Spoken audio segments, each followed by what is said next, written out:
খরচটা একটু বেশি হবে। সো আমরা সম্পূর্ণ পানি দেওয়ার পর কিন্তু এরপর কিন্তু আমরা প্লান্টেডগুলো লাগাবো।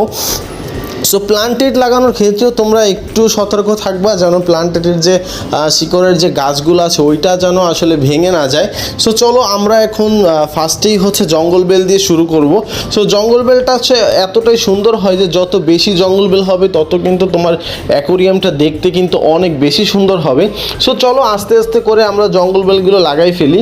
সো এইগুলো জঙ্গল বেল লাগানোর পর কিন্তু তোমরা যে তোমাদের যে রকগুলো আছে বা যেগুলো তোমরা বাজার থেকে কিনে আনো বা তোমরা যদি ঝামা পাথর দিয়ে যদি করো তাও কিন্তু আরও অনেক সুন্দর লাগবে দেখতে। সো যেহেতু আমার ছোটোখাটো একটা সেট আপ সম্পূর্ণ পানি টানি দেওয়া শেষ, এরপর কিন্তু আমি হালকা করে একটু এইটাকে ঠিক করে নিলাম পাথরটাকে। সো একদিন এইভাবেই রেখে দিবে, কোনো মাছ ছাড়বে না, যেহেতু পানিটাকে অ্যাডজাস্ট করতে কিন্তু একটু সময় লাগে।